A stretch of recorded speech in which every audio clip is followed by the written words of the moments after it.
cunning folk, Britain's forgotten magical practitioners. For centuries, long before modern medicine and professional policing existed, rural communities in Britain often relied on a different kind of specialist when trouble appeared. These individuals were known as cunning folk. They were not priests, and they were not doctors in the modern sense. Yet many villagers trusted them deeply.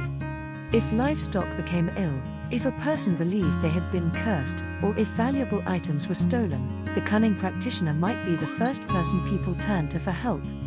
The cunning folk occupied a unique position in traditional British society. They were practitioners of practical magic, healing, and divination. Their role was not to harm others but to protect, cure, and restore balance when misfortune struck. In many communities they were respected figures, consulted by neighbors and travelers alike. The tradition of cunning folk stretches back many centuries. Although written records become more common in the early modern period, the roots of the practice likely extend much further into the past.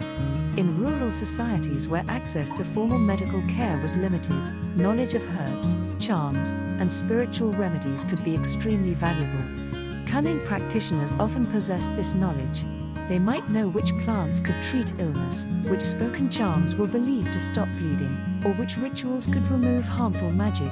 One of the most important services provided by cunning folk was the removal of curses. Many people in earlier centuries believed that witchcraft could cause illness, accidents, or sudden misfortune.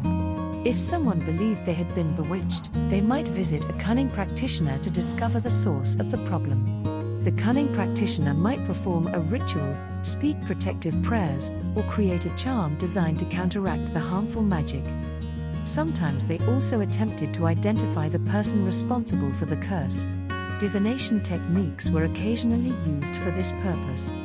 Various methods might be employed, including the interpretation of objects, the use of mirrors, or the recitation of special prayers intended to reveal hidden truths. These practices reflect the complex worldview of the time. People believed that unseen forces could influence everyday life, and cunning folk offered a way to navigate those invisible dangers. But curse removal was only one part of their work. Healing was another important role. Cunning practitioners often treated illnesses using herbal remedies combined with spoken charms. For example, certain charms were believed to stop bleeding. In some traditions, the practitioner would recite a short verse or prayer while placing their hand near the wound. Whether the effect came from the words themselves or from the reassurance offered by the practitioner is difficult to say.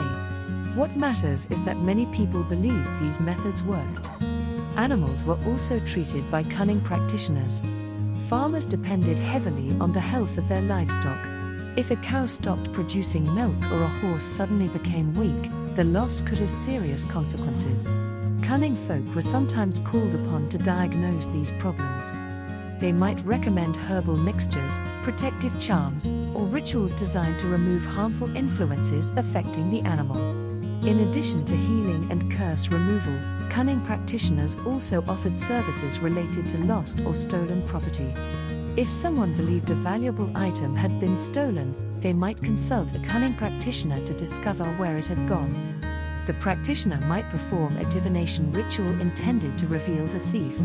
While the results were not always accurate, the process itself could provide a sense of justice or reassurance.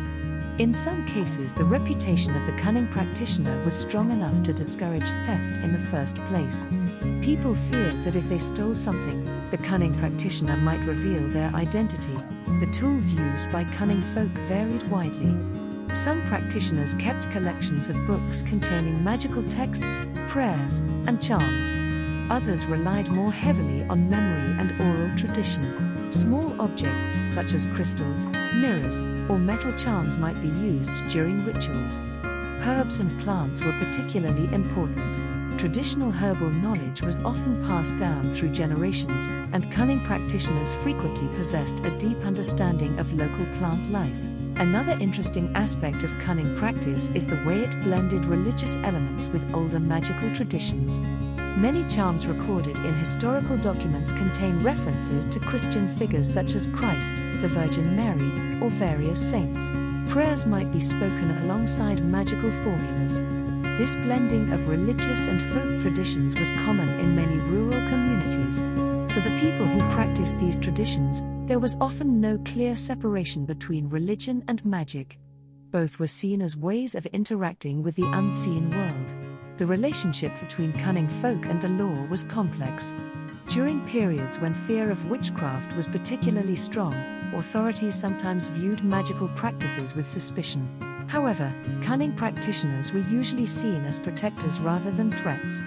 Unlike those accused of witchcraft, who were believed to cause harm through magic, cunning folk were believed to counteract harm. In many cases, communities defended their local cunning practitioner against accusations. Historical records show that villagers sometimes supported these practitioners because they valued the services they provided. This difference between harmful magic and protective magic is important. Cunning folk were generally associated with healing, protection, and problem-solving rather than malice. Their reputation depended heavily on maintaining that distinction. Despite their respected position in many communities, the role of cunning practitioners began to decline during the 19th century. Several factors contributed to this change. Advances in medicine gradually provided more effective treatments for illness. Scientific explanations for natural events became more widely accepted. Legal reforms also discouraged magical practices that could be interpreted as fraud. As these changes spread, the demand for cunning practitioners slowly decreased, yet the tradition never disappeared completely.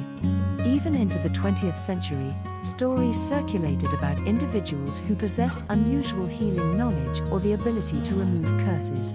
In some rural areas, these figures continued to operate quietly. Today, historians and folklorists study the history of cunning folk to better understand the beliefs and practices of earlier communities.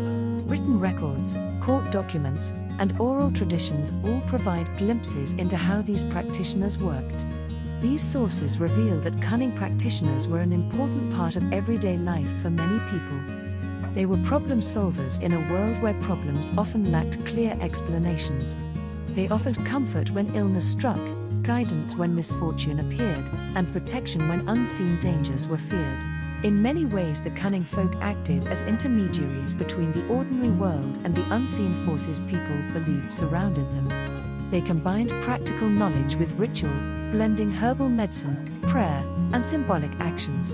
The result was a tradition that was deeply embedded in the fabric of rural society.